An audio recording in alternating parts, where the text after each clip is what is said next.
All right, good morning and welcome to the beautiful game on Wake Up Nigeria. I'm Mike Mesikeno.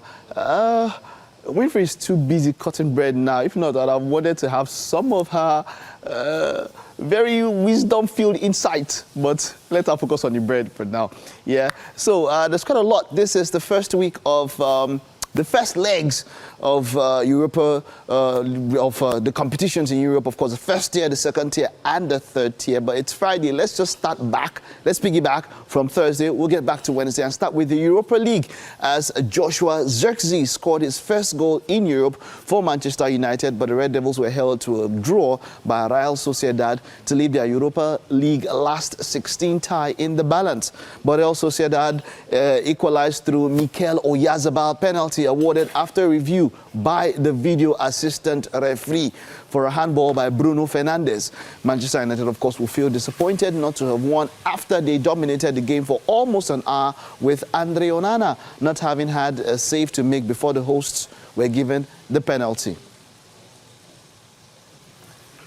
Now, let's take a look at other results in the Europa League. Tottenham Hotspurs lost 1-0. They were away to AZ Alkmaar. That was quite a shock. My guy, Juan, was complaining this morning for you investors, man. It probably was a bad day. But see, when it comes to Tottenham, I don't know. They are very untrustworthy and not a team that you can put your money on. Then, of course, Steaua Bucharest, this was in Romania. They lost at home to Olympique Lyonnais of France. Now, that's quite a nice one. Now, remember that the coach of Olympique Lyon has been banned for 9 months. Now, that's talking about Fonseca. And he made a statement that the club is behind him, the fans are behind him, but 9 months, now that's quite a big deal. Now there is talk that he might be replaced, because how do you work 9 months without your team? Now that is going to be a problem. It was Fenerbahce, Jose Mourinho, losing 1-3 at home to Rangers, who have a new coach also. Ciro Dessas was amongst the goals. But the reason why this match was spoken about was Jose Mourinho, who pretended to sleep during the post-match press conference. Now what happened was that the Turkish journalist was asking quite a very long question. I think he was going on, and then Jose Mourinho rolled his eyes and all of that. And even before the English interpreter tried to interpret to him, he acted as though he was snoring, more or less like, look, I just played 90 minutes or whatever. I am tired. I should not be, made to go through this long. I think that was what he was saying. But you know what? Whenever the Jose Mourinho is involved, there is always drama. Now, like we mentioned earlier, was Real Sociedad 1, Manchester United 1. Ajax lost at home. Now, I saw this one live. This was quite a shocker. They lost 1-2 to Eintracht Frankfurt of Germany. Now, this is quite something. It's quite a result. We'll look for this particular match. It's going to be a cracker. Bodo Glimt of Norway defeated Olympiacos of Greece 3-0. Now, this one was quite a big one. Roma met Athletic Bilbao in the first match week of the league phase. Yeah? Now, but then, in this particular one, it was quite a tight one. Athletic Bilbao scored first, Williams scored first, Roma equalized. Then Athletic Bilbao got a red card. But then Roma came back, of course, with Claudio Ranieri and Ernesto Valverde, two veterans of the game, the older coaches. And Roma defeated Athletic Bilbao 2-1, Athletic Club. And finally, Lazio, away from home, defeated Victoria Plzen 2-1. Yeah, so that's a great one for Lazio, the Italian team doing quite well, considering that in the Champions League, the Italian teams have not done so well. So let's head over to the Conference League. Of course, that was quite a big one. Chelsea. You will smile now, Chelsea. You smile. Chelsea defeated Copenhagen 2-1. Of course, that was quite something, and then it was quite the competition, because Chelsea went 2 goals ahead, and then it seemed like it was Walker. Cole Palmer started that match. I should say Cole Palmer started that match, and Jadon Sancho came in a little bit later. But it remains to be seen. This is a competition that Chelsea should win, but Cole Palmer has been off form for quite a very, very long time.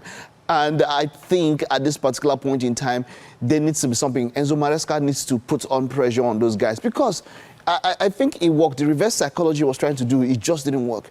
At one point, they were title contenders. I remember that match against Everton. If they had won that match, they would have gone above Liverpool, even though Liverpool would have had one game in hand. They were title contenders. But then he said, no, and look at where they are now. Fourth place, you don't even they hang themselves. Well, Noah, Abraham, Isaac, and Jacob, that's what they're contending with in the Europa Conference League. Well, it was Molde of Sweden 3, Legia Warsaw of Poland 2, Panathinaikos 3, Fiorentina 2. Now, this one was a shocker also, but I knew there will be goals in this game. Real Betis and Anthony Bocoli, well, he gave an assist in this particular game. It was 2-2 against Victoria Guimarães of Portugal. Borac 1, SK Rapid Wien of Austria 1, Celje 1, and Lugano 0. It was Jagiellonia 3 and Cercle Brugge 0. Pafos 1 and Djurgården of Sweden 0. And that was how the first leg of the Europa Conference League round of 16. That was how it went down. Now let's just piggyback a little bit. Now you probably have seen this one for the Champions League. Let's just rush through. It was Club Brugge 1, Aston Villa 3. Now that was quite the result. I said this match could have gone anywhere when I was predicting for this particular one, and we did go anywhere. But Aston Villa, of course, with that lead to take to Villa Park next week. Now this was the match. Real Madrid 2, Atleti 1. There's still quite a lot. This was at the Santiago Bernabeu. Next week, the Wanda Metropolitano will play host to the Galacticos, as it were, of Real Madrid. This tie is not over. Now this one was quite the big one. Arsenal, this is the team that has qualified. Arsenal should just take out, I feel like they should just go there with their whole academy team. No first team member should play this match because they defeated PSV at home, at PSV's home, 7-1. Now, this is just the confirmed one, Arsenal there. Borussia Dortmund 1, Lille 1. I think Borussia Dortmund is already out of this tie. That team has a lot. Guirassy with all the goals that he's given, the team is not making use of it. Feyenoord 0, Inter Milan 2.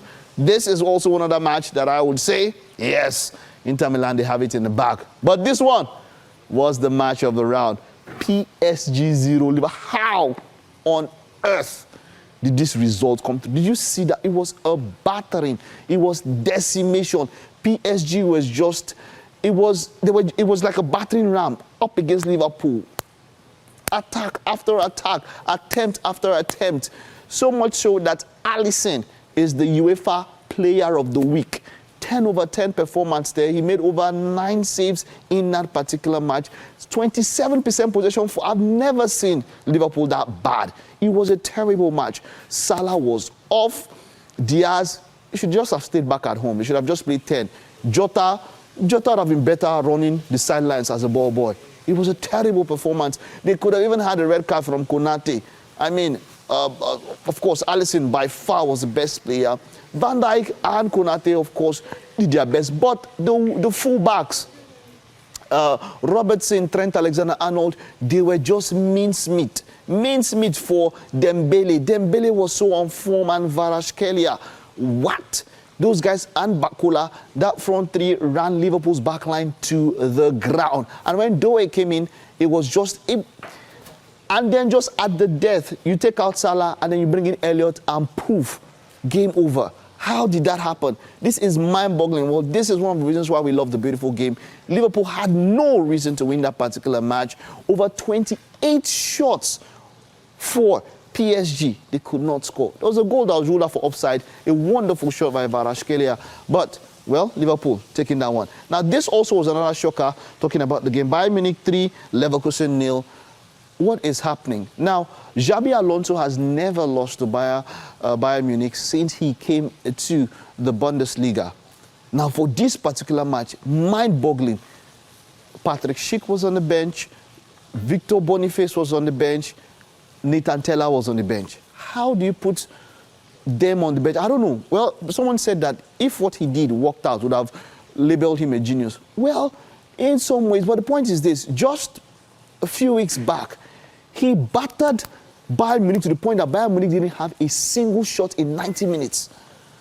At that particular point, Leverkusen had a it was about 2.3 XG, expected goals. That match ended goalless, but Bayer Leverkusen battered Munich to the ground. But then he came to this particular point. I don't know whether it was because they were in the Allianz Arena and they felt like, okay, they should just contain Bayern Munich, and maybe by the time they get back to the Bay Arena, they can do something. Well, it so happened that Bayern Munich took charge of that game, Harry Kane with that wonderful header, and of course a penalty with the first assist coming from Michael Olise. Wonderful performance for Bayern Munich.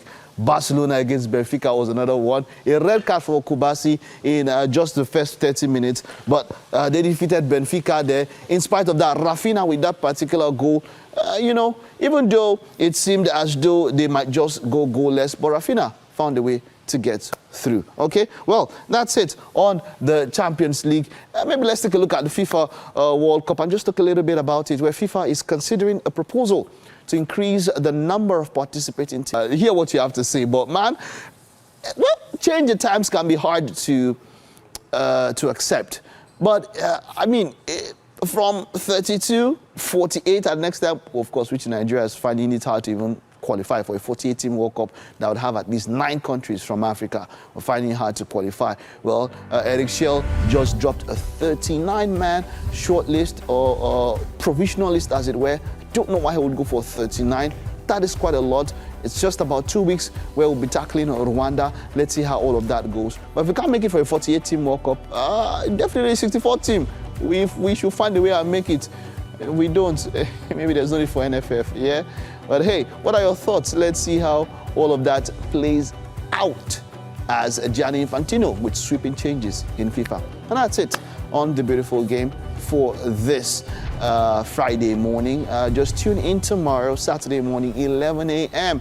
We'll be talking, looking at the stories, looking at the league, the Champions League, the Europa League, and of course the Conference League, breaking it down in detail, and of course Gianni Infantino's plan. Stay with us and tune in then.